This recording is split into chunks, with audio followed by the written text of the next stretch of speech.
In cold sweat, temperature is crucial to survival. Players must keep their core temperature between -150 and 150 degrees.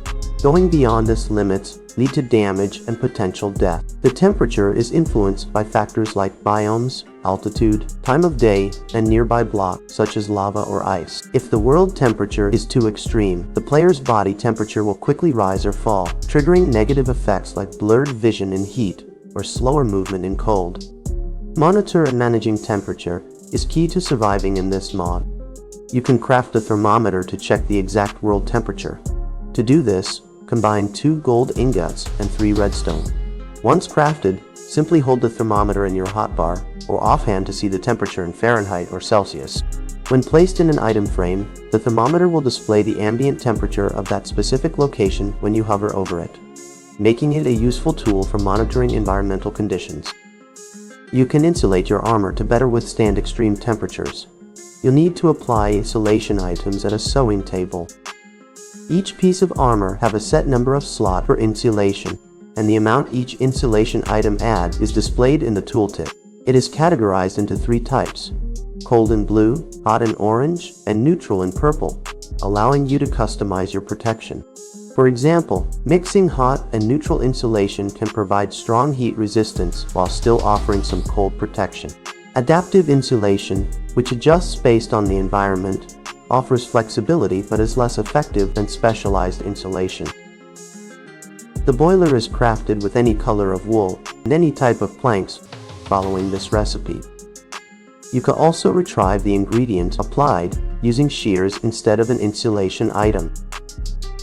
The Waterskin is a versatile item, essential for managing your body temperature.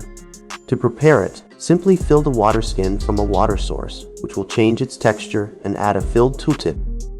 You can then place it in an icebox or boiler to cool or heat the water inside. Once filled, the Waterskin can be used in different ways. Right-click to pour its contents over yourself, or sneak to drink from it. The effect depends on the Waterskin's temperature at the time of use. If it's neutral, it won't affect your temperature. The Waterskin can also be held in your hotbar to provide a gradual heating or cooling effect, which depletes its temperature over time without consuming the water. This effect can stack if you have multiple Waterskins. To craft Waterskins, combine 2 leather and 1 string, and you will get 2 Waterskins. Since we've just used the boiler and the icebox, let me explain how they work. The boiler is designed to heat up to 9 Waterskins at a time. By placing Waterskins in the top slots of the boiler's interface, their temperature will gradually increase by 1 degree every 2 seconds, up to a maximum of 120 as long as the boiler has fuel. The boiler only consumes fuels when it is actively given Waterskin. You can load fuel such as coal, charcoal, or even lava. The front of the block will light up to indicate that it's working. If equipped with a smokestack, the boiler can emit a warmth effect to nearby players. The icebox, on the other hand, cools Waterskins, lowering their temperature down to 70 degrees at the same rate of 1 degree every 2 seconds. It uses fuel like snowballs, clay, or packed ice. Like the boiler, when equipped with a smokestack, the icebox can also provide a chill effect to nearby players. Both blocks are crafted using common materials. The boiler requires cobblestone and deep slate, while the icebox is made with stone slabs and wooden planks. By using these 2 tools effectively, you'll be able to manage your temperature in any environment. Let's see what items you can use for insulation. Cold insulation items include materials like fur and wool, which are ideal for protecting against cold environments. Armor pieces made with these materials, such as fur caps and fur parkas, are perfect for keeping you warm. Neutral insulation items provide balanced protection against both heat and cold. Leather is a common choice. Chameleon Molt can adapt to both hot and cold conditions, making it a flexible choice for varying climates. Heat insulation items are suited for hot climates and include materials like Hoglin Hide and rabbit hide, which are effective in high temperatures.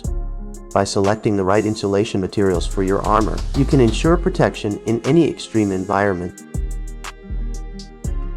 Let's see how we can find these materials, which we'll use to craft the 2 new armor types introduced by this mod. Fur can be obtained by shearing goats. If you use the 1.16 or lower, you will get fur by shearing llamas. When shearing these animals, you can collect 1 to 3 pieces of fur. Even if the animal is killed, it will always drop 1 fur. Hoglin Hide can be obtained by defeating Hoglins and will drop 1 to 3 pieces. Hoglin Hide can be crafted into leather if needed. Now that we have the materials, let's craft the 2 armors. You can easily craft Hoglin Hide and fur armor using the same recipe structure as normal armor, simply substituting fur and Hoglin Hide in place of the usual materials.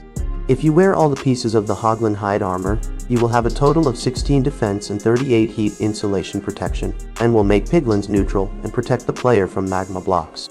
While the fur armor will give you a total of 12 defense and 38 cold insulation protection, in addition, it will prevent the player from sinking in powder snow. The Chameleon is a passive mob added with this mod that changes color with ambient temperature. Chameleons shed their skin about once per day, dropping Chameleon Molt. The molt cannot be obtained by killing the chameleon. Tamed chameleon can be ridden on the player's head and will be immune to any sources of damage that their mounted player is also immune to, except for fall damage. They do not dismount in water. To tame a chameleon, throw a valid item like a spider eye or raw fish at it. There is a 1 on 3 chance of success. Chameleons spawn in tropical and arid biomes such as deserts and jungles. Feed chameleons specific item like dead bush, netherwort, or cactus for hot biomes, snowball, beetroot, or sweet berries for cold biomes, and slimeball, ink sac, or cocoa beans for humid biome to reveal their locations. When fed one of these items, the chameleon will locate the nearest corresponding biome and point in that direction with his tail for 5 minutes. Mount the chameleon on the head and follow the direction of its tail until you reach the destination. Chameleon Molt is a key ingredient in crafting the Thermolith, a redstone component that measures ambient temperature. The Thermolith is crafted with Chameleon Molt and any color of terracotta. The Thermolith outputs a redstone signal from the front, which changes based on the surrounding temperature. The Hearth is a crucial block for managing temperature in your base, offering both heating and cooling effects to nearby blocks. When fueled, the Hearth can warm or cool nearby players and blocks. The Hearth's effect spreads through non-solid surfaces, covering up to 12,000 blocks within a 96-block radius. It only operates in closed rooms with a solid roof. The Hearth uses 2 fuel type shot, and cooling can be automated by piping lava or water into its sides. Lava drains from the bottom and water drains from the sides. Powered from the bottom or back, it emits smoke and applies a warmth effect using hot fuel. Powered from the sides, it emits steam and applies a chill effect using cold fuel. You can combine it with a Thermolith for automated temperature control. The Hearth is crafted using smokestack, nether bricks, iron ingot, and soul sand. Minecart Insulation protects rideable minecarts from temperature effects. Sneak right-click to apply it, and passengers will remain unaffected by extreme temperatures. To craft Minecart Insulation, combine 3 leather and 2 wool. Then place the minecart insulation above a minecart in a crafting grid to create an insulated minecart. The Soulspring Lamp is an essential tool for surviving the extreme heat of the nether by cooling the surrounding area to a safe temperature. It can be crafted using 1 heart of the sea, 1 gold nugget, 2 iron ingots, and 1 chain. When held in either the main hand or offhand, the Soulspring Lamp creates an aura that cools all nearby entities to just below the overheating threshold. The lamp consumes fuel at a rate depending on how far the ambient temperature exceeds the player's overheating threshold. The lamp is fueled with soul sprouts, with each sprout providing 4 units of fuel. Up to 16 sprouts can fully refuel an empty lamp. The soul sprout is both a fuel source for the Soulspring Lamp and a consumable item. It can be collected from soul stalks, which grow naturally on soul sand in the nether. Each stalk's bulb yields a soul sprout, and new segments have a 30% chance of producing additional sprouts as they grow. Consuming a soul sprout decreases the player body temperature by 20 to 45 seconds. The effect is visually indicated by soul particles around the player.